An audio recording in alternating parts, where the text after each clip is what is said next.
She knelt by her father's coffin, saying a silent goodbye to the only man who had ever truly loved her.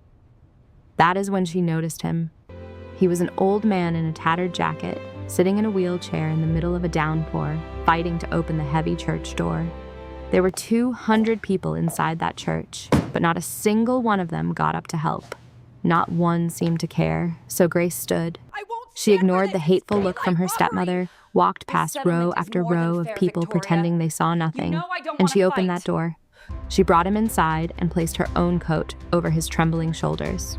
And for that simple act of kindness, her stepmother slapped her hard across the face. The sound echoed in the stone church, right in the middle of her father's funeral. Blood trickled down her cheek. 200 people watched it happen, and no one said a thing. But there was something that none of them knew, not even Grace. That old man was not weak. He was not poor, and he was certainly not a stranger. He was her father's lawyer, dressed in rags and sitting in a wheelchair to test the character of every person in that room. And Grace was the only person who passed. Just 2 days later, that same man stood up out of his wheelchair, entered a conference room filled with lawyers, and informed Grace Mitchell that she was the new owner of a $500 billion empire. Every business, every building, every single cent belonged to her. The stepmother who had struck her was about to lose everything she had schemed for over 16 years. But that is not where this story ends. The real story is about what happened after that. It is about how the people Grace trusted the most betrayed her, how her own ex-boyfriend told lies in court to ruin her, and how a trap set by a dead man finally caught everyone who deserved it. This story carries a powerful lesson. Your character is not defined by what you have, but by what you do when you have nothing to gain. Grace was slapped, humiliated, and betrayed for choosing kindness over silence. But that one moment of compassion unlocked everything her father had been protecting for 16 years. If you have ever felt invisible or overlooked for doing the right thing, stay with me. This story will remind you that kindness is never wasted. Before we begin, if you believe that good people still deserve good things, hit that subscribe button and turn on notifications so you never miss a story like this. And if this one touches your heart, leave a comment telling me where you are watching from and share it with someone who needs to hear it today. Now, let us get into the story. The rain had poured for 3 days without stopping, almost as if the heavens were mourning the loss of Ezekiel Mitchell. Inside the Ashford Community Church, Grace Mitchell knelt beside her father's casket. Her right hand rested on the smooth mahogany wood, while her left hand was pressed gently against her stomach. There, beneath her black dress, was a small bump that no one could see. She was 5 months pregnant and utterly alone, kneeling next to the one person who would have been overjoyed. But he was gone, too. The church was full to capacity. According to the list Victoria had meticulously prepared, there were 214 guests, every seat taken by someone important, or at least someone who believed they were. There were business associates in sleek Italian suits, politicians there to be seen, and high society women whose sadness would disappear the moment the cameras were gone. Grace felt completely out of place here. She was well aware of that, as Victoria had reminded her, every day for the last 16 years. She leaned in and whispered to the casket, her words too soft for anyone else to hear. "I am so sorry I did not visit, Dad. I am so sorry I let her convince me that you did not want to see me." The church doors were made of heavy oak from 1892, and opening them took a real push. That is how Grace spotted the old man when no one else had. He was sitting in his wheelchair, just outside, getting drenched by the rain. His jacket had a tear at the elbow, and his shoes were a mismatched pair. One was a brown leather shoe, its surface cracked and worn. The other was a black running shoe patched together with silver duct tape. He kept his hands clasped in his lap, as if he was sorry for just being there. Grace saw the funeral attendant, a young man named Kevin, whom Victoria had hired for his talent for following orders, look directly at the old man and then quickly turn away. She saw 2 members of the Mitchell Holdings board walked so close they nearly brushed against him, yet they never slowed down. She saw Victoria's gaze pass over him as if he were nothing more than a crack in the pavement, something to be avoided and immediately forgotten. Nobody offered him any help, not a single person among the 214. Grace got to her feet. Her knees were sore from the hard stone floor, and her back had that new kind of ache. The pain had started 2 months prior. It was a deep, steady ache that served as a constant reminder that her body was no longer her own. Victoria noticed her move. Her stepmother was seated in the front row, wearing a black Chanel suit that was worth more than Grace earned in 3 months as a nurse. Her hair was styled perfectly. Her makeup was flawless. Every single thing about Victoria Whitmore Mitchell was always, without fail, perfect. "Sit down," Victoria ordered, in a harsh whisper that barely moved her lips. Grace did not sit down. She walked right past Victoria, past the board members, past the politicians and the society ladies, past every last person who had seen that old man in the rain and decided he was not their problem. She pushed open the heavy oak doors, and the cold rain felt like a sting against her cheeks. "Please come inside, sir," Grace said gently. She moved behind his wheelchair and started to guide him into the church. "There is some room right over here." His clothes had the scent of damp wool and something metallic, like a jar of old pennies. As she got closer, she saw that his eyes looked milky and unfocused. His hands trembled slightly where they rested on his lap. "Thank you, young lady," he murmured, his voice low and raspy, like stones tumbling down a hill. "Most people just ignore me." "Most people are not really looking," Grace replied. She maneuvered him into an empty space near the last pew, engaged the wheelchair's brake, and then removed her own coat, the only nice one she had, placing it over his drenched shoulders. She never got the chance to return to her father's side. First came the sound. A sharp crack that was so abrupt it seemed to ricochet off the stone walls and stained glass windows, hanging in the air like a puff of smoke. Then came the pain. Victoria's hand struck Grace's face with a force that snapped her head to the side. Her stepmother's large diamond ring cut into her cheekbone, and Grace felt the skin split open. A thin, warm trail of blood started to run down her jaw. The entire church fell silent. 214 people, and there was not a single gasp, not a murmur, absolutely nothing. Victoria stood over her, breathing heavily, her hand still slightly raised. Her eyes were furious, but her voice was cold and perfectly projected for everyone to hear. "You have embarrassed this family. On this day of all days, you bring a street person into your own father's funeral." Grace lifted a hand to her cheek, and her fingers came back stained with red. She stared at the blood for a second, then looked directly at Victoria. Then she said the only thing she could think to say, her voice calm, without anger or tears. He needed help, that is all. Not one person came to her defense. Not one person stood up for her. Not one person spoke a word. 214 people watched as a pregnant woman was slapped at her father's funeral for helping an old man in a wheelchair. And every single one of them remained silent. Grace did not realize it yet, but the old man was watching her as well. And the eyes behind those cloudy lenses were not cloudy in the slightest. 16 years before, a 12-year-old Grace Mitchell stood by her mother's grave, clutching her father's hand so hard that her knuckles went white.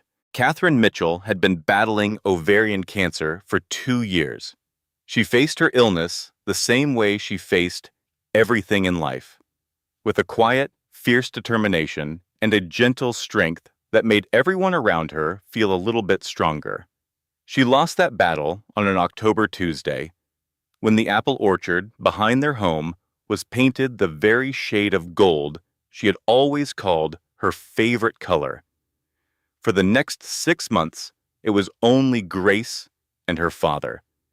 Ezekiel Mitchell was a man who had built a $500 billion empire from the ground up, a man who intimidated corporate boards and left competitors trembling, a man who had once told a United States senator to sit down and be quiet. That same man made his daughter awful pancakes every Sunday morning.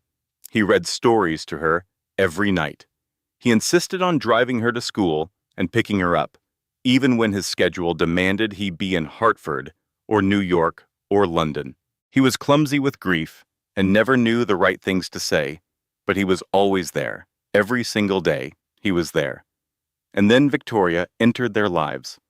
She arrived like a sudden change in the weather, full of warmth and easy charm. She was a beautiful woman of 42, a former real estate agent who spoke with a southern accent that could make even an insult sound like a sweet compliment. She laughed at all of Ezekiel's terrible jokes. She brought Grace thoughtful gifts. She cooked delicious meals that were far better than anything Grace and her father could make. They were married 11 months after Catherine passed away. Grace served as the flower girl.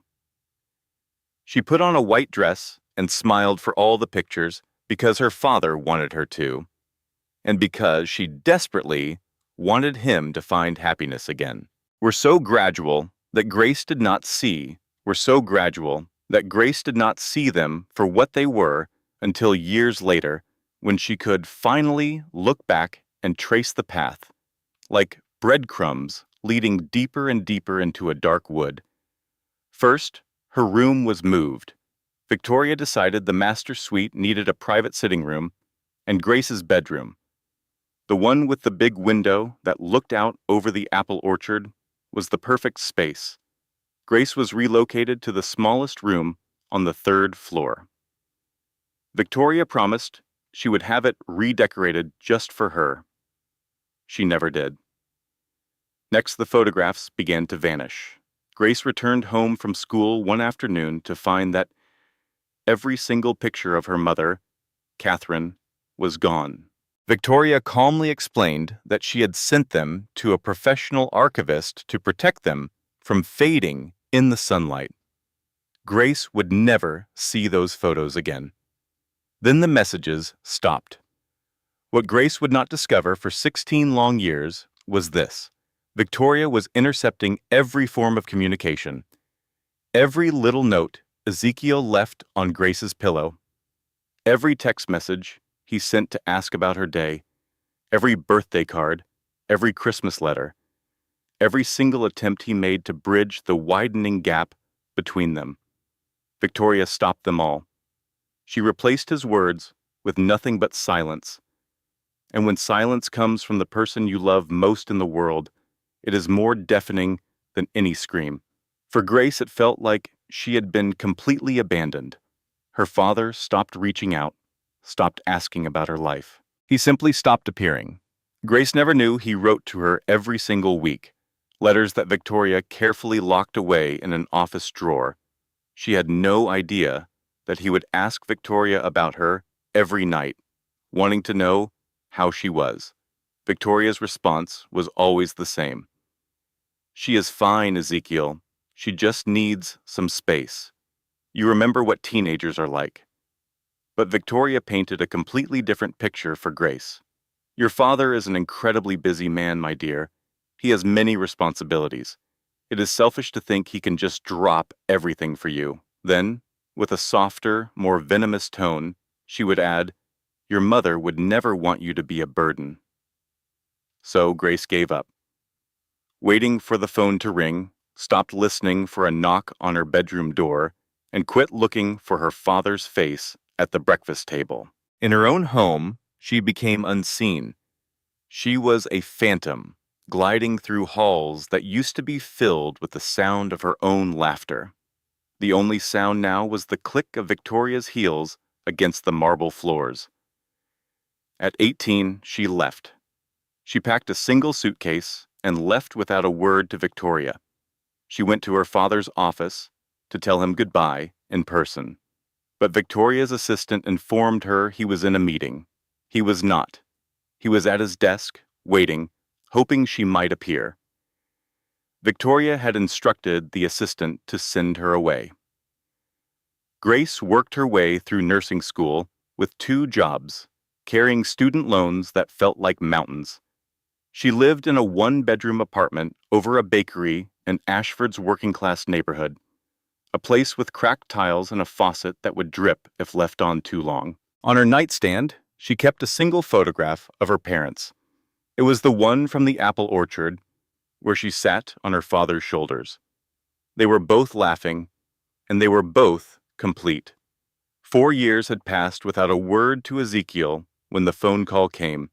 It rang at 3:17 in the morning. The number was unfamiliar, and a man's voice she did not recognize spoke with professional care. "Miss Mitchell, my name is, and I am calling from Hartford General. Your father experienced a cardiac event earlier this evening. It is with great regret that I must inform you he passed away at 2:41 this morning." Grace sat in the darkness on the edge of her bed, pressing the phone to her ear long after the screen went dark. She did not weep. She could not. A wall had been rising inside her for 16 years, built 1 brick at a time. To cry would be to admit that on the other side of that wall was a little girl who had spent her life waiting for her father to come and find her. He never came, and now he never would. At least, that is what she believed. The reading of the will was set for 2 days following the funeral. This was not due to any tradition, but because Ezekiel Mitchell was a man who did not believe in wasting a moment. He often said that waiting turned people soft and made them lose sight of what they truly desired. The notification arrived through email. The same message sent to all parties. It listed an address on Hartford's East Side, a specific time, and a single sentence. Attendance is mandatory for claim verification. The legal firm of Kensington and Associates was located on the top floor of a restored brownstone that still carried the aroma of history. The air smelled of wood polish, old books, and the faint memory of cigar smoke from a time long past. Inside the conference room, a long mahogany table was set with folders at each chair, with names neatly printed in black type. Victoria showed up 20 minutes ahead of schedule. She always did. For her, control began with arriving first, choosing her seat, establishing the atmosphere, and forcing everyone else to adapt to her. She chose to wear gray instead of black, a signal that the period of mourning was finished and the time for positioning had started. Her new lawyer, a slender man named Gerald, who spoke too much and charged too little, brought 3 binders filled with legal motions he had already prepared. Victoria had been preparing for this day for 3 years. Grace entered, without a sound, wearing the same black dress she had worn to the funeral. She had managed to wash the blood from the cuff where her fingernails had dug into her palm after the slap, but the bruise on her cheek had now faded from a vibrant red to a muted yellow-brown. She had not put on any makeup. She chose a seat at the table's far end, folded her hands, and avoided looking at Victoria or anyone else. Her gaze fell upon a framed quote hanging on the wall behind the main chair. It was her father's words. "Character is what you do when nobody is watching." She knew them right away.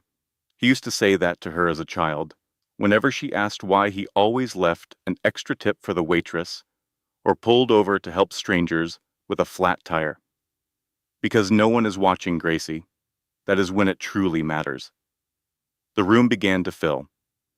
Marcus Webb, the chief financial officer of Mitchell Holdings, sat near the middle. 2 board members conversed in low tones by the coffee station. Gerald arranged his binders. Victoria adjusted her skirt and waited. Just then, the door swung open, and the entire world seemed to shift. The elderly man from the funeral entered the room. He was not in a wheelchair, not wearing a torn jacket or mismatched shoes. He stood tall and straight, moving with a kind of measured authority that is earned over decades of being the most influential person in any room. He was dressed in a charcoal suit that fit him so perfectly it looked as if it had been made for him. His eyes were sharp, clear, and intensely focused. The room fell into a complete and sudden silence. He placed a slim briefcase at the head of the table and surveyed the room with an expression that was a mix of patience and disdain. "My name is Richard Kensington," he announced. His voice was no longer scratchy. It was now smooth and exact, a voice that had presented cases before the Supreme Court without ever needing to rise above a normal speaking volume. "I am the senior executive handling the estate of Ezekiel Mitchell. I must apologize for the theatrics at the funeral, but the performance was essential." Victoria's expression shifted through 3 emotions in just 2 seconds: confusion, then recognition, then fear. Gerald's pen fell from his hand. It rolled beneath the table, and he made no move to retrieve it. Richard proceeded, not waiting for the room to compose itself. 14 months ago, Ezekiel Mitchell visited my office with a request to create a test. It was not a test of intelligence, nor of business skill, nor of loyalty, because he knew loyalty could be purchased. He understood that better than anyone. He took a deliberate pause. It was a test of character. He opened his briefcase.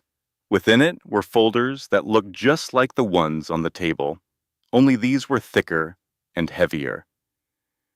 Mr. Mitchell held the belief that a person's true character is most visible when there is no possibility of a reward. It is revealed when being kind comes at a personal cost, when the individual you are assisting has no way of ever repaying you. He turned his gaze to Grace. She met his eyes, and a strange feeling tightened in her chest. It was not fear, nor was it confusion. It was something deeper, the sensation of being genuinely seen for the first time in 16 years. At the funeral, Richard began, I sat in a wheelchair just outside the church for a full 45 minutes. I was dressed in ragged clothing. I was made to look old and frail. 197 people went into that church. A great number of them are present in this very room. He paused, allowing the silence to make its point. Only one person stopped. Only one person got up from her seat beside her father's casket, walked past every single person who paid me no mind, held the door open, wheeled me inside, and gave me the very coat from her own back. She was struck across the face for this act of kindness, and even then, she did not ask for the coat back. Grace's breath hitched. Her hand instinctively rose to her cheek, where the bruise was still slowly healing. Richard slid a single document across the polished table. He did not slide it to Victoria, but to Grace. This is the final will and testament of Ezekiel Mitchell, signed 14 months ago and validated by 3 separate witnesses. Grace took the document. The opening line was not a number. It was a sentence, handwritten in her father's unsteady script, and scanned into the legal document. If you are the one reading this, it means someone chose to be kind when it would have been much easier to just look away. That someone is my daughter, and she has now inherited everything. Grace read the sentence over and over. The words remained the same, but the entire room seemed to change around her. She could feel the ground shifting beneath her, like the tectonic plates moving under a city that had believed itself to be built on solid rock. Everything, every single company, every piece of property, every bank account, every patent, every trademark, every stock, every parcel of real estate, every last dollar of the $500 billion empire that Ezekiel Mitchell had spent 40 years of his life building. It all now belonged to Grace. Victoria let out a scream. It was not a gasp or a cry, but a raw and guttural sound, torn from some deep place within her. She was a woman who had meticulously built a fortress of control for 16 years, only to see it all crumble in 12 seconds. Gerald fumbled for his cell phone. Marcus Webb's face turned white. The board members exchanged glances like men watching a skyscraper collapse. Grace finally looked up from the document. Her hands trembled. Her voice was just a faint whisper. "I do not understand." He hardly ever spoke to me. Richard's stern expression softened, just slightly, but enough for Grace to glimpse the human being behind those piercing eyes. "He spoke to me about you, Grace, every single week for 16 years. He knew precisely what was being done to you. And he dedicated the last 3 years of his life to ensuring that after he was gone, the truth would be revealed, and you would receive everything you rightfully deserve." Victoria's sharp voice sliced through the room. "This is completely fraudulent. This is coercion. My attorneys will rip this will to shreds." Richard did not even glance in her direction. His focus remained on Grace. "Your lawyers are certainly welcome to try, Mrs. Mitchell, but I should inform you that your husband foresaw that possibility as well." He foresaw absolutely everything. The will reading concluded. Victoria stormed out of the room. Gerald ran after her. Marcus Webb had made 3 phone calls by the time he got to the elevator. Grace remained in the conference room alone for 20 minutes, clutching the document, reading her father's handwriting again and again, until the words started to blur. Richard was waiting for her in the hallway. When Grace at last came out, he handed her a business card and said, "We need to talk soon. There are things you need to understand before Victoria makes her next move." Grace accepted the card. She asked, "What kind of things?" He replied, "The kind that will determine whether you keep what your father left you or lose it all within the month." Grace did not sleep that night. She sat in her small apartment located above the bakery. The official documents were spread across her kitchen table next to a cup of tea that had gone cold hours ago. She read every single page. The numbers made no sense at all. There were shell companies, holding companies, and trusts within other trusts. It was layers of financial architecture that seemed like a maze designed by someone who wanted people to get lost inside it. Her phone buzzed over and over again with numbers she did not recognize and emails from people who had never answered her before. Board members, attorneys, and journalists all tried to reach her. She ignored every one of them. Instead, she decided to call Hannah. "So," Hannah said, "you are a billionaire now." "I think so," Grace replied. "I do not really understand how any of it works. It works like this," Hannah explained. "You are buying dinner tomorrow. I want lobster. I want 2 lobsters and a lobster on the side, and one of those chocolate lava cakes that cost $40 for absolutely no reason." Grace almost laughed. "Almost," she said. "Hannah, yeah? I am scared." There was silence on the line, and then Hannah's voice became much softer. "I know, honey, but you are the strongest person I have ever met, and you have got me. And you have got that little baby girl who is going to come into this world with the most badass mama on the entire planet. I have not told anyone about the baby yet." "I know," Hannah said, "but you will, when you are ready." Grace placed a hand on her stomach. The baby moved, a gentle flutter, like the wings of a butterfly. The next morning, the destruction began. Grace returned home from a 12-hour shift at the hospital and found an eviction notice taped to her door. She had 72 hours to leave. There was no explanation, no chance to negotiate, and no way to appeal. The building had been bought 3 weeks earlier by a company named Whitmore Properties, LLC. Grace did not need to look up who owned that company. She sat down on her bed and read the notice 4 times. She was 5 months pregnant, had only $800 in savings, and now had nowhere to go. The next morning, she was asked to come to her supervisor's office at the hospital. Linda Chen, the woman who hired Grace 3 years ago and once said she was the best nurse on the floor, eliminated. Grace just stared at her. Eliminated. Grace just stared at her. My position?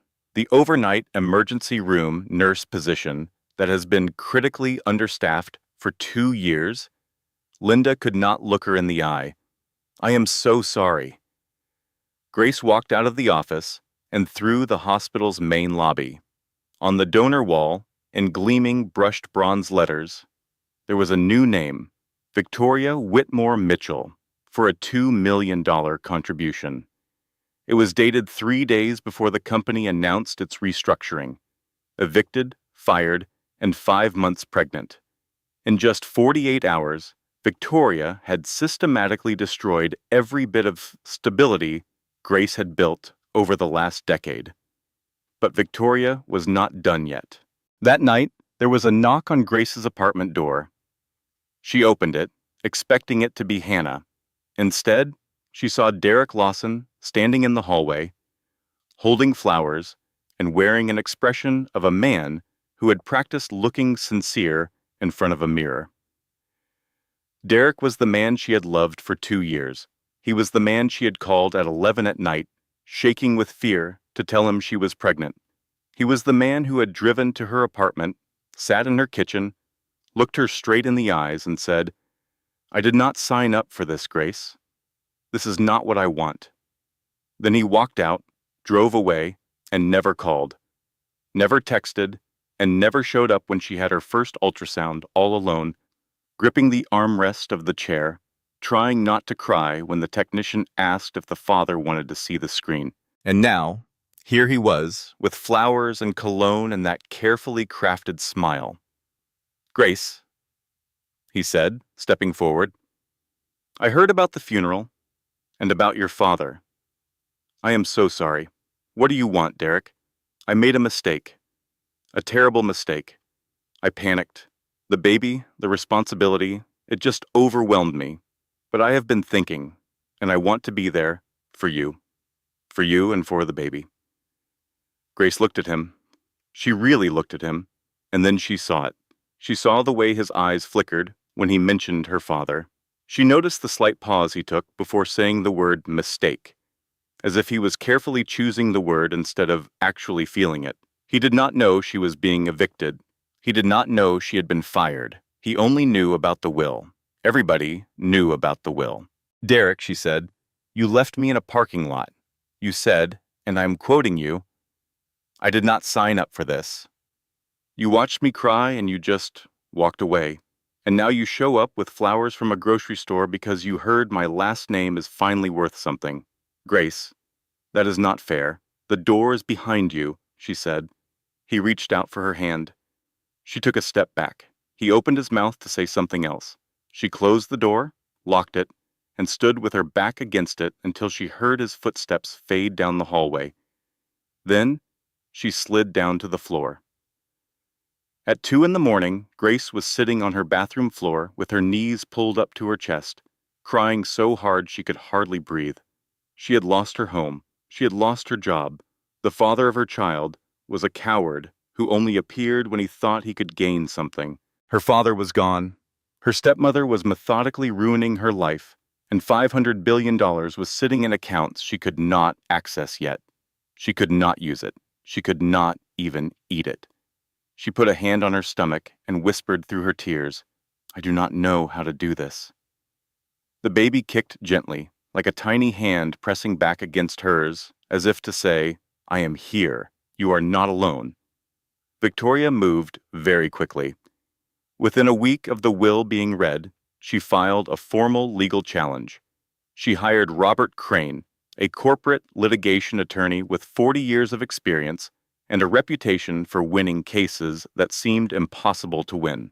Gerald, her old lawyer, was fired with a phone call that lasted only 11 seconds.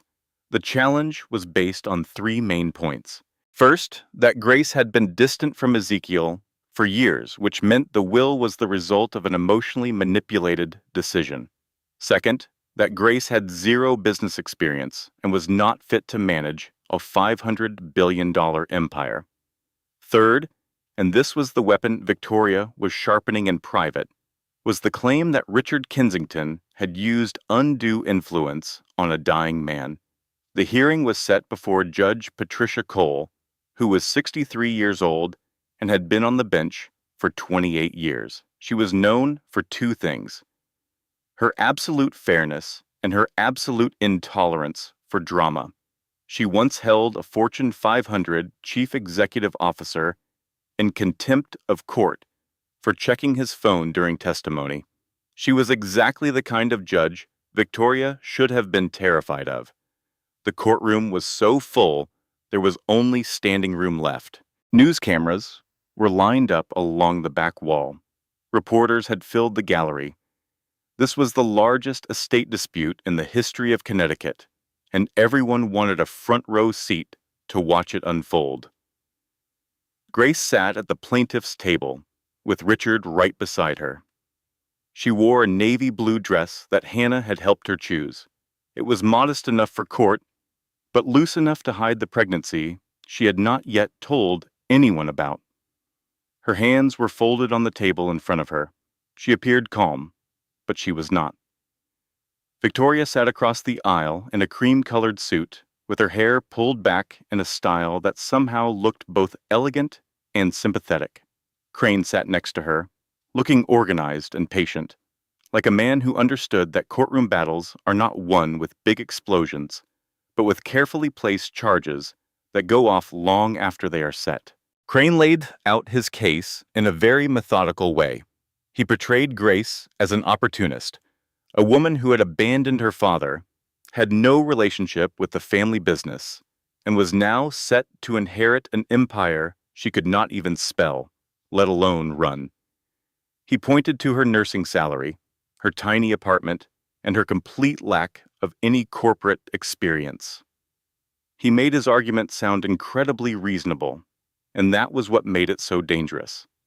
Then he called his surprise witness. Grace heard the name before she saw his face. The defense calls Derek Lawson. Her blood turned to ice. Derek walked to the witness stand, wearing a suit she had never seen him in before. He was sworn in. He sat down. He did not look at Grace, not even once. Crane's questions were very precise. Mr. Lawson, how long were you in a relationship with Miss Mitchell? One day, it would all belong to her. She said that one day, it would all belong to her. Grace's mouth fell open, but no sound came out. Did she ever express any plans to reconcile with her father? She said she was waiting for the right moment. She wanted to get back into the family before anything could happen to him. She told me the inheritance was her backup plan. Every single word was a lie. Every word. Grace had never once discussed her father's money with Derek. She had barely even talked about her father at all. The pain of it was just too deep, too private, and far too raw. And Derek knew that. He had held her while she cried about it. He had seen the single photograph on her nightstand and had asked why she only had one. She had told him it was because one was all she could stand to look at. Now he was sitting in a witness chair, under oath, turning every private moment they had shared into a weapon against her. Crane continued, Mr. Lawson, in your opinion, was Miss Mitchell's pregnancy planned? I believe it was strategic. She told me she wanted to have a baby because it would create sympathy. She said people always feel sorry for single mothers. A murmur went through the courtroom. Grace felt like she could not breathe. She could see it all clearly now.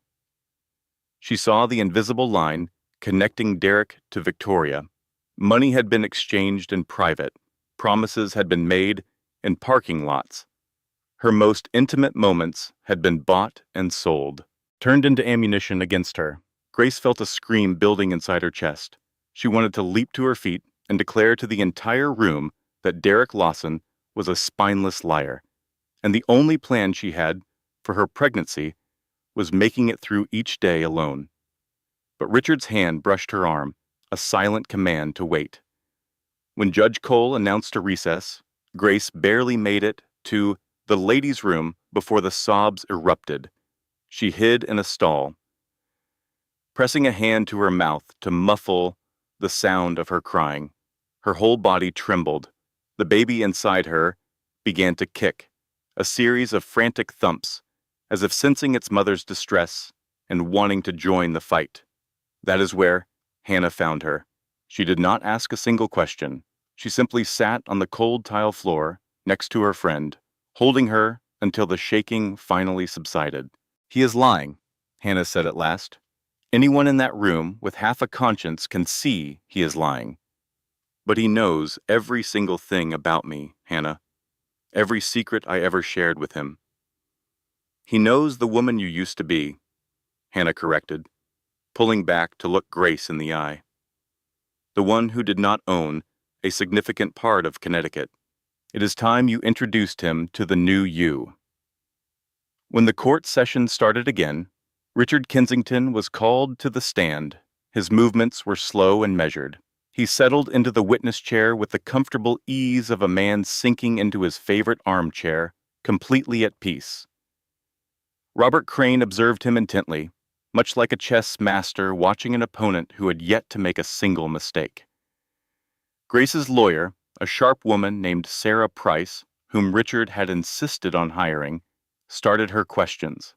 "Mr. Kensington, for how long did you know Ezekiel Mitchell?" 43 years, he replied. "We first met in 1981. I was a prosecutor for the federal government. He was a contractor, only 26 years old, and he could not pay for a lawyer. I handled his case without charge because I truly believed in what he was trying to build. I never lost that belief." "In the time leading up to his death, did Mr. Mitchell talk about his plans for his estate with you?" "In great detail. Starting 14 months before he passed away, we had meetings every week, sometimes even more frequently. He was exceptionally clear about his wishes and his reasons for them." "Could you tell us about those conversations?" Richard took a moment. When he spoke again, his tone had shifted, becoming softer. The voice of a man grieving a dear friend. Ezekiel was aware that he was dying. His doctors had told him he had 18 months. He made use of every single one of those days. He confided in me that his life's biggest regret was not fighting with more determination for his daughter. He explained that Victoria had spent 16 years constructing a barrier between them. By the time he realized what she was doing, that barrier was too tall for him to overcome. "Did he offer any proof of these claims?" "He certainly did." Richard opened a briefcase. The documents inside were organized with the precision of someone who fully expected them to be challenged, and for good reason. Over a period of 14 months, Ezekiel Mitchell had created a thorough file on Victoria Whitmore Mitchell's actions. He had employed private detectives. He had brought in forensic accountants. He had kept a record of everything. Sarah Price addressed the judge. "Your Honor, we request to submit Exhibits A through M as evidence." Crane was on his feet in an instant. "Objection. We have not been given adequate time to examine this evidence." Judge Cole peered at him from over the top of her glasses. "You found the time to present a surprise witness against the plaintiff, Mr. Crane. I am confident we can make time for a few documents. Your objection is overruled." The monitors around the courtroom came to life, and what they displayed was absolutely shocking. There were 16 years of intercepted messages. There were letters Ezekiel had written to Grace, discovered in a locked desk drawer inside Victoria's private office. There were text messages that had been deleted from Ezekiel's phone, recovered from cloud storage, that Victoria was not even aware of. There were emails between Victoria and a private therapist she had hired, not to help Grace, but to give Victoria guidance on how to create a deeper rift between father and daughter. A hush fell over the courtroom. It was not the quiet of a scheduled break. It was a dense, heavy silence that comes when a group of people suddenly understands they have been witnessing a slow motion crime for 16 years without ever seeing it. Following that came the financial statements. $47 million had been methodically drained from Mitchell Holdings by using a web of shell corporations, all of them registered under Victoria's name before she was married. There were wire transfers to accounts overseas, property acquisitions in 3 different states, and a private jet that was leased through a corporation that was nothing but a name on paper. Marcus Webb's signature was on 17 of the documents. He had co-authorized the transfers, approved budgets for projects that did not exist, and set up fake accounts for vendors. The chief financial officer of Mitchell Holdings had been Victoria's partner in crime for more than a decade. Crane jumped to his feet. These records have not been authenticated. This is nothing more than a smear campaign. Richard's voice remained calm and even. He never raised it. They were authenticated by 3 separate forensic accounting agencies, Mr. Crane. You will find their full reports included in the exhibits. The evidence was also reviewed by the Office of the Connecticut Attorney General, which has already launched a preliminary investigation. All the color drained from Victoria's face. She clutched at Crane's arm, but he pulled away from her. Then Richard played the audio file. The courtroom speakers crackled, and the voice of Ezekiel Mitchell filled the space. Weary and sad, yet firm. Victoria has been taking money from me for many years. She ruined the relationship I had with my own daughter. She took my letters. She erased my messages. She poisoned my own child's mind against me, making Grace think that I did not love her. I was not strong enough to confront her directly. The cancer had already taken hold by the time I grasped the full extent of her deception. So I am taking steps to ensure that after I am gone, the truth will be revealed, and Grace will receive everything, because Grace is the only one in my entire life who ever loved me for myself and not for my money. A long silence followed. Grace was frozen in her seat, tears silently flowing down her cheeks, her hands clenching the table's edge. If you are hearing this, Gracie, I am so sorry. I am truly so sorry. I should have been a better fighter. I should have fought for us. Please forgive me. And please, Bess, I am begging you, do not allow Victoria to steal anything else from our family. The recording stopped. The courtroom remained silent for 11 seconds. Grace found herself counting them. Victoria shot to her feet. That is a fake. That is not his voice. It is not authentic. Richard looked directly at her. It was recorded at my office on March 14th of last year. Its authenticity has been confirmed by 3 separate audio forensic specialists. And, Mrs. Mitchell, we have 14 additional recordings. Would you prefer that I play them all? Judge Cole did not bother to wait for a reply. She brought her gavel down with a single, sharp rap. The challenge to the last will and testament of Ezekiel Mitchell is hereby denied. The original will is upheld as it was written. Miss Mitchell will inherit the entire estate. Grace shut her eyes. She did not cheer. She did not even crack a smile. She just took a breath. For the very first time, in what felt like forever, she just breathed. Grace was granted 3 weeks of quiet, 21 days that felt like surfacing after nearly drowning. She moved into a townhouse in the heart of Hartford. She avoided the grand Mitchell mansion, that sprawling estate with its 12 acres, towering columns, and rooms filled with Victoria's decor. Grace was not yet prepared for that world. Instead, she picked a 3-bedroom townhouse on a street shaded by trees, near enough to her old hospital that she could walk by and reconnect with the person she was before her life was turned upside down. Richard became her trusted advisor.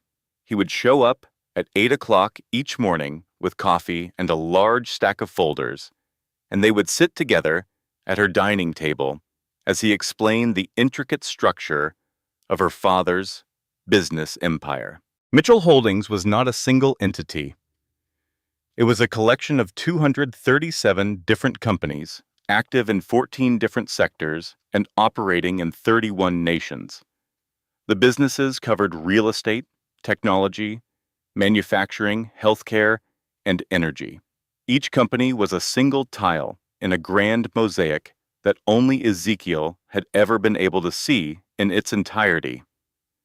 "Your father did not just build a company," Richard explained one morning. "He built an entire city, and now you are its mayor." Grace's first meeting with the board of directors was nerve-wracking. She sat in her father's chair at the head of a long table, surrounded by individuals who were older, wealthier, and far more experienced than she was. She could feel their doubt in the air, thick and oppressive, like summer humidity. She did not try to be someone she was not. "I am new to this business," she stated plainly. "I am aware of that, but I am a good judge of character. I spent 10 years of my life as a nurse. And one thing you learn in nursing is how to tell who is being truthful with you and who is just putting on a show. So, this is my plan. I am going to learn everything I can. I am going to listen carefully, and I will be asking questions that may appear very basic to all of you, but I make you this promise.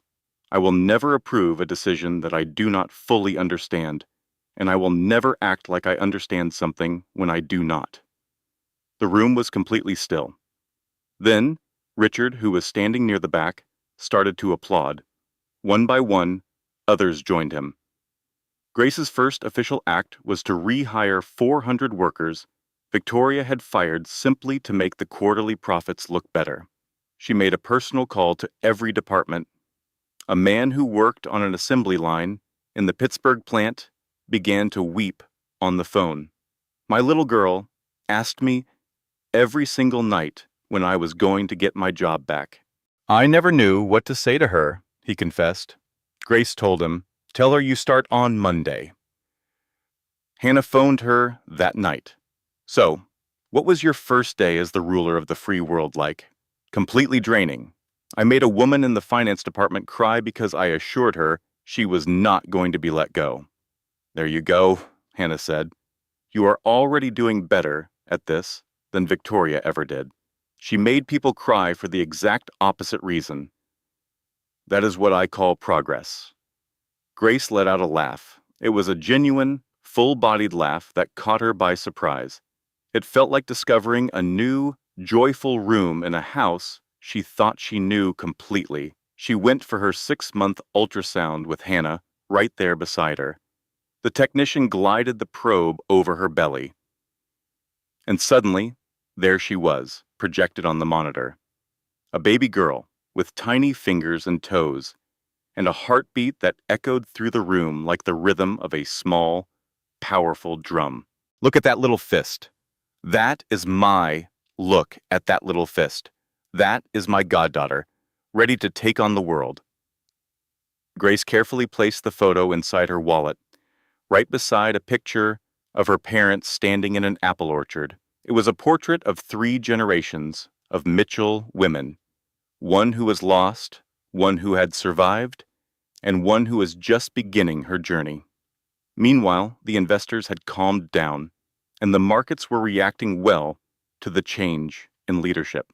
A local news station even ran a story called "The Nurse Who Inherited an Empire and Chose Compassion."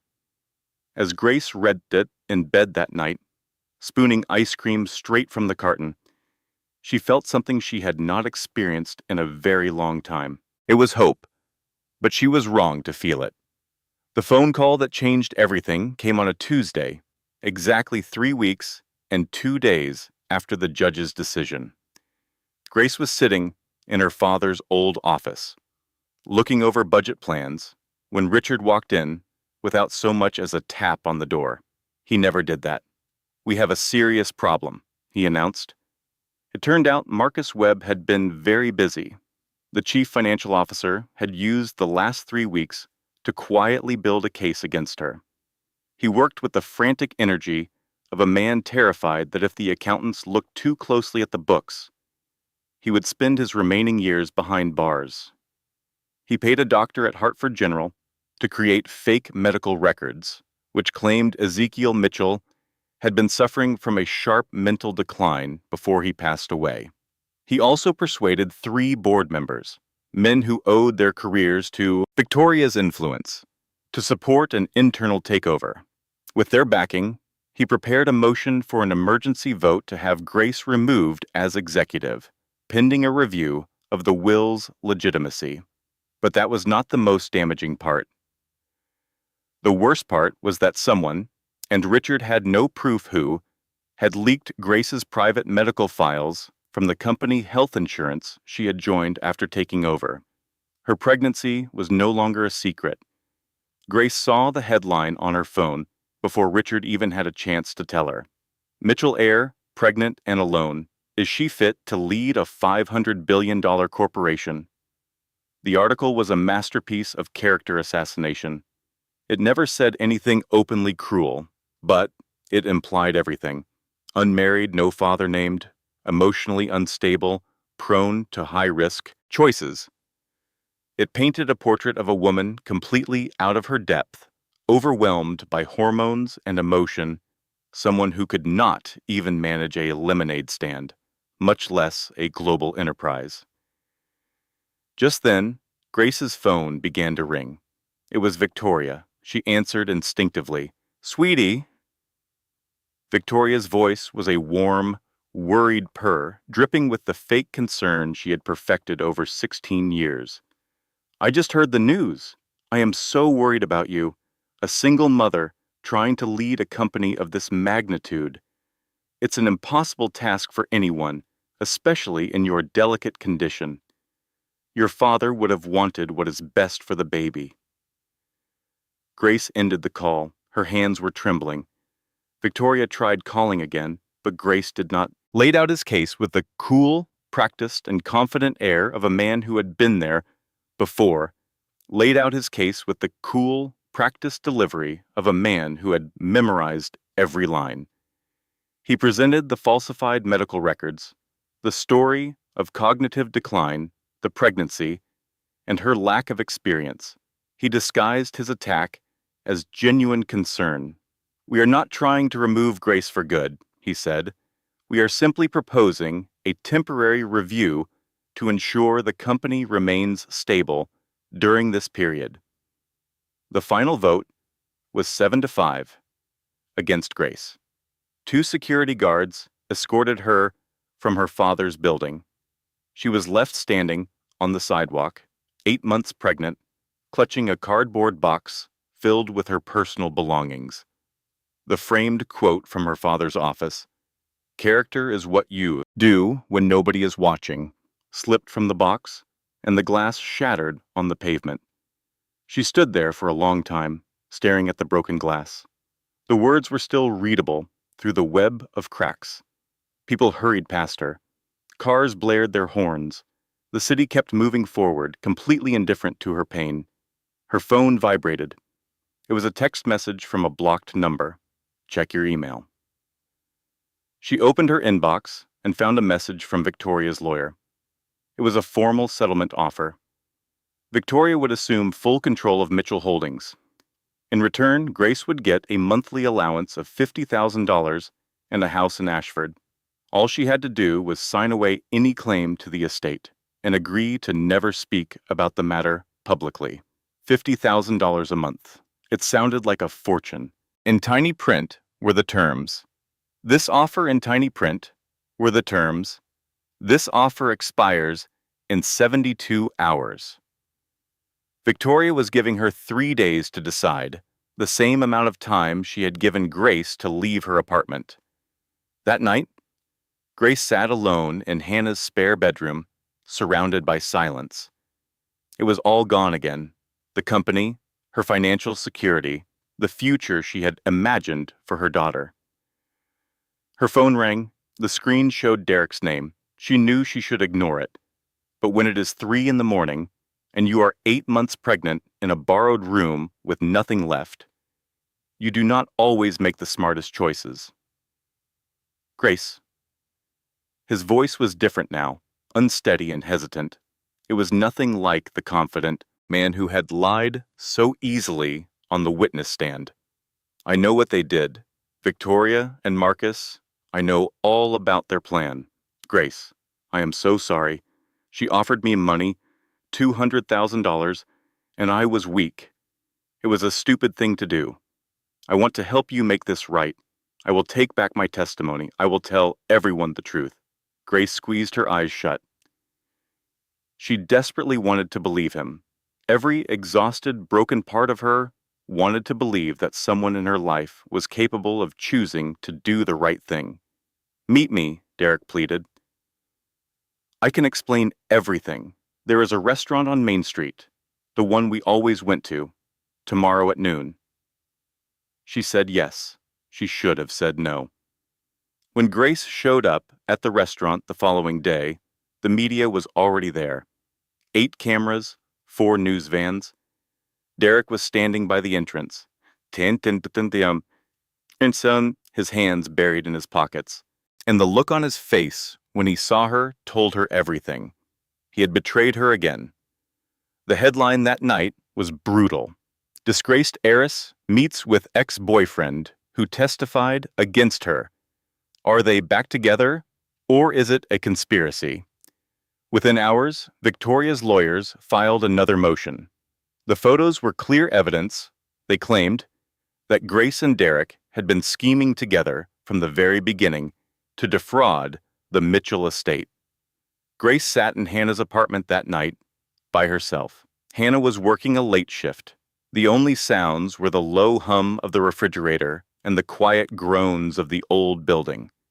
She reached for the cracked picture frame she had picked up from the sidewalk. The glass was a spiderweb of fractures, but the words were still perfectly clear. Character is what you do when nobody is watching.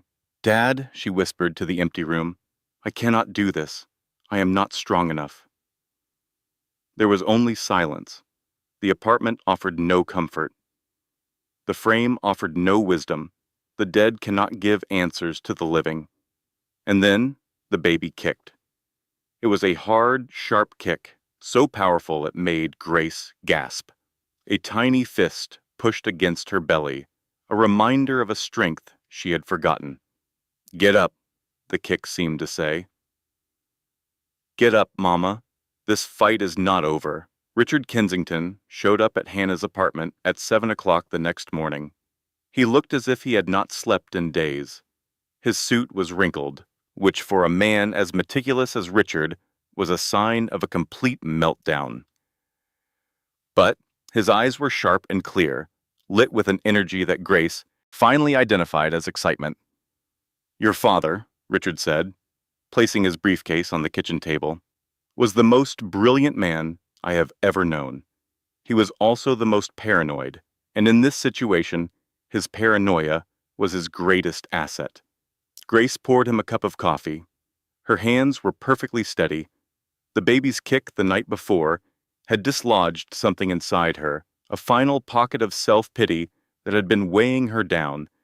When she woke that morning, it was gone, replaced by something much colder, harder, and far more useful. It was clarity. Tell me everything, she said. Richard snapped open his briefcase. Ezekiel did not just write one will, he explained. He wrote 3. Grace sat down, her legs suddenly weak. The first will is the one everyone knows about, the one that gave you control of everything. That was just the surface. You could call it the bait. The bait for what? She asked. For this, he replied. For exactly what happened. For Victoria to challenge the will. For the coup.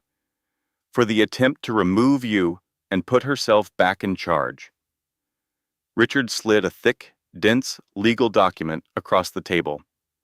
The second will is a failsafe. It was filed secretly with the Connecticut probate court 14 months ago. It came with specific instructions to be activated automatically if any party successfully challenged the first will and seized temporary control of Mitchell Holdings.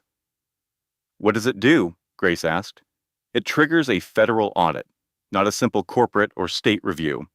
We are talking about the real thing, the IRS, the FBI. They will investigate every single transaction within Mitchell Holdings for the past 20 years, every account, every wire transfer, every signature. Grace just stared at him, speechless. So, Victoria triggered a federal audit just by winning? She triggered it by cheating, Richard corrected her. That is the critical distinction. If the challenge had been fair and brought in good faith by a concerned party, the second will would have remained dormant. But your father's instructions included specific criteria: falsified medical records, bribed witnesses, and board manipulation. Victoria checked all three boxes. She basically filled out the application for her own takedown. The coffee in Grace's cup had grown cold, but she had not noticed. And the third will? She asked. Richard took a moment to compose himself. For the first time since she had met him, he looked genuinely emotional. His jaw was clenched, and his eyes glistened. The third will, he said softly, is a letter from your father, addressed to you, and it contains everything. It holds every piece of evidence Ezekiel gathered in the last 3 years of his life. There are financial records, recordings, and sworn affidavits from former employees. It is all proof that Marcus Webb and Victoria Whitmore Mitchell have been committing securities fraud, embezzlement, and tax evasion since 2019. He knew, Grace explained. He knew she would fight. He knew she would cheat, and he created a trap that would only spring if she did exactly what she did. Richard looked at her from across the table. Your father designed this so that the harder Victoria fights, the deeper she buries herself. Every motion she filed, every witness she bribed, every document she forged, it all just becomes more evidence. She has been building the prosecution's case for them. Grace picked up the cracked picture frame and looked at the words behind the broken glass. Character is what you do when nobody is watching. He planned for me to lose, she said quietly. Richard nodded. He planned for you to be tested. Anyone can win from a position of strength, Grace. He wanted to see if you would fight from the floor. And you did, every single time. Grace set the frame down and looked at Richard. How long until the audit begins? It already has. Federal agents have been reviewing the accounts of Mitchell Holdings since 6 in the morning. Does Victoria know? Not yet. Grace stood up, placed her coffee cup in the sink, and squared her shoulders. Call a board meeting, she said. Tomorrow morning. All members must be present. No exceptions. Richard watched her for a moment. What are you going to do? I am going to finish what my father started. The boardroom of Mitchell Holdings took up the entire 42nd floor of the glass tower Ezekiel had built with his own 2 hands. On a clear day, you could see 4 states from its windows. Today, the sky was completely cloudless. Everything was sharp, bright, and impossible to escape. Victoria, of course, arrived early. She sat in the chief executive officer chair she had held for less than 3 weeks, and she looked victorious. Marcus Webb stood next to her with a tablet in his hand, going over the morning's agenda like a man who had already won. 3 board members who were in on the scheme sat in their chairs with the smug expressions of people who believe they have backed the winning horse. The door opened at precisely 9 in the morning. Grace walked in. She was 8.5 months pregnant and wore a simple white dress with no jewelry, carrying no briefcase, and with no assistants. It was just Grace and Richard. who held nothing but a flash drive the size of his thumbnail. Victoria smirked. This meeting is not open to former executives, sweetheart. Grace paid no attention to Victoria. She walked to the large presentation screen at the head of the room, plugged in the flash drive, and pushed the play button. The screens around the boardroom suddenly lit up like windows into a nightmare. 20 years of financial records appeared. Every shell company Victoria had set up was organized by date, was shown side by side with the real ones, was shown side by side with the real ones, with the differences highlighted in bright red. Every offshore account, every hidden real estate purchase, every private jet lease, every single dollar of the $47 million that had been siphoned from the company Ezekiel Mitchell spent his entire life building. Marcus leaped to his feet. Where did you get that? Richard's voice was perfectly calm. From the man who built everything in this room, including the trap that you just walked into. The screens changed again. New documents appeared, the second will, which was now unsealed, and the federal audit order that was already signed, and the Federal Bureau of Investigation warrants that had already been executed. A timeline showed that federal agents had entered the building at 7 in the morning, a full 2 hours before the meeting started. They were already here, downstairs, in the finance department, inside Marcus's office, and in the server room. They had been here all morning long, and no one had told Victoria, because no one who knew had any reason to give her a warning. Victoria stood up. Her face was the color of ash, the same pale shade it had been at the funeral when the old man in the wheelchair suddenly stood. But this time, there was no way out, no plan B, no hidden escape route. You cannot do this, she said, her voice cracking on the final word. I will fight this. I will appeal. I will... You will what, Victoria? Grace's voice was steady, not loud, not angry, just there. Slap me again. The room fell completely silent. Every person at that table remembered the funeral, the sharp sound, the blood on Grace's cheek, and the 214 people who did absolutely nothing. Grace went on. 16 years. You took 16 years from my father. You took his letters. You took his voice. You took his money. You made a dying man believe that his own daughter did not love him. And 3 weeks ago, you took my company. She paused, looking around the room at the board members who had turned against her, at Marcus, who was already sweating through his expensive shirt, and at Victoria, whose hands were shaking. But you forgot one thing, Grace said. My father did not build this for you. He built it for me. And he spent the last 3 years of his life making certain that no matter what you did, no matter how hard you fought, no matter how many people you bribed or threatened or manipulated, the truth would eventually surface, because that is who he was. She placed a hand on her stomach. The baby kicked. And that is who I am. The boardroom door swung open. 2 agents from the Federal Bureau of Investigation entered, followed by 4 more. They were professional, quiet, and unavoidable. Marcus Webb was handcuffed first. He began to cry before they even finished reading him his rights. They were loud, messy, pathetic tears.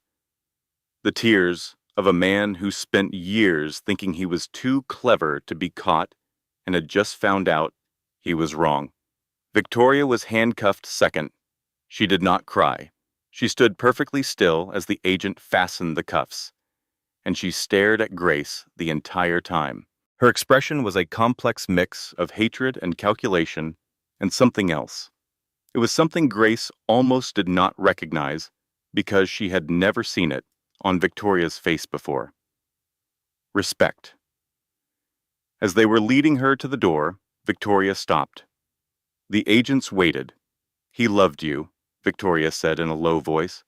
I knew that. I always knew it. I just believed that if I could make you disappear, his love would have nowhere else to go but to me. She paused. It does not work that way, does it? No, Grace replied. It does not. Victoria gave a single nod, and then they led her away. The 3 board members who had supported the takeover resigned before lunch. They were not charged with any crime, but they would never serve on another corporate board again.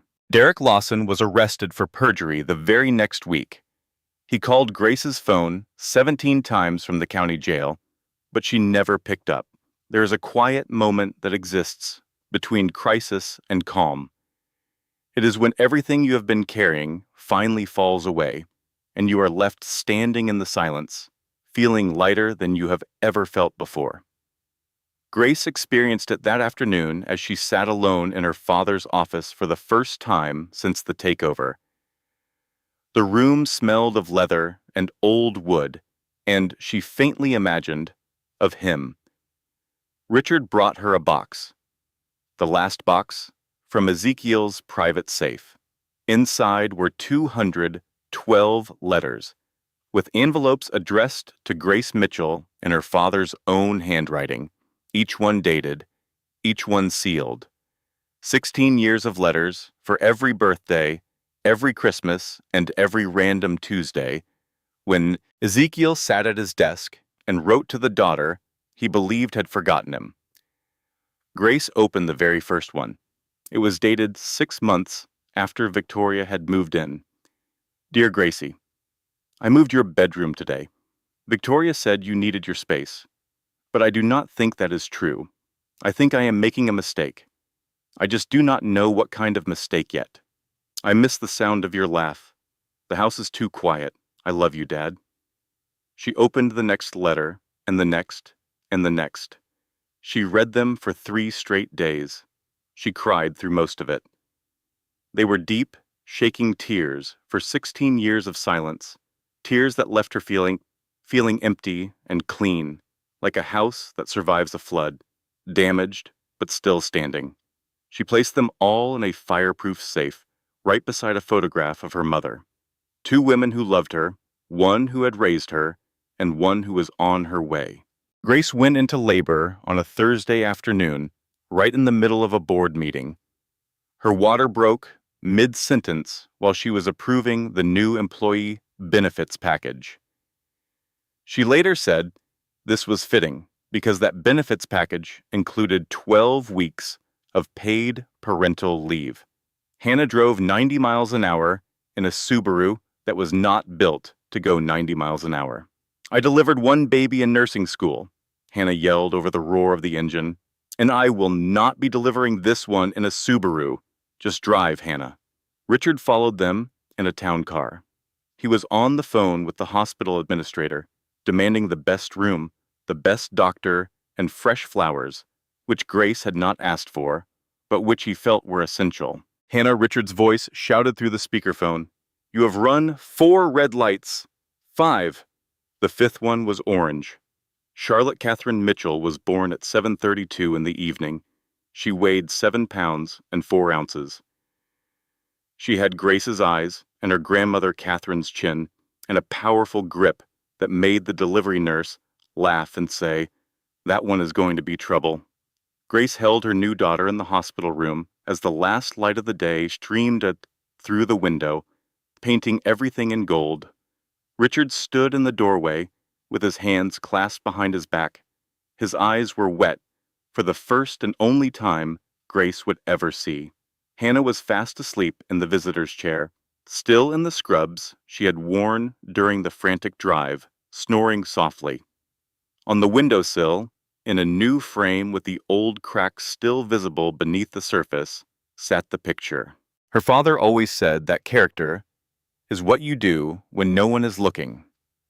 Grace gazed at her daughter's face, so tiny and new, completely unaware of the empire that awaited her. She had no idea about the fortune tied to her name, or the silent war that was won right before she took her first breath. "Your grandfather created something incredible," Grace whispered.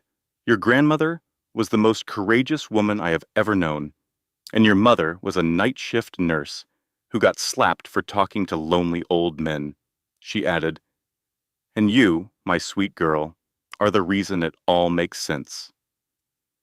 Charlotte let out a tiny, perfect yawn. Grace smiled. This one was not for the cameras that would be there tomorrow. It was not for the board members who would demand her attention on Monday, or for the $500 billion dynasty she never wanted, but would now defend with her whole being. She smiled because her daughter was safe in her arms, because the lost letters were finally discovered, and because the truth had surfaced, just like her father always knew it would. For the first time in her life, Grace Mitchell felt truly seen. Outside the window, the city of Hartford continued its endless motion. The lights from cars and buildings pushed forward into the night. The Mitchell empire was secure. The family was whole again. And in that quiet place, where good people go when their work is done, Ezekiel Mitchell could finally rest. His daughter was home. We invest a great deal of time into researching and developing these narratives to share important life lessons. Every single word is chosen with intention, because we believe that meaningful stories deserve to be told right.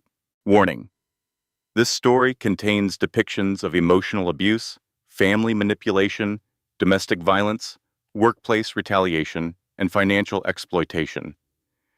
Some scenes may be distressing for sensitive viewers. Viewer discretion is advised. Disclaimer: this story is a work of fiction. All characters, names, businesses, events, and incidents are entirely fictional and are products of creative imagination. Any resemblance to actual persons, living or dead, or actual events is purely coincidental. This content is created solely for entertainment and inspirational purposes and should not be interpreted as legal, financial, or professional advice. Thank you for your time, and thank you for being here with us.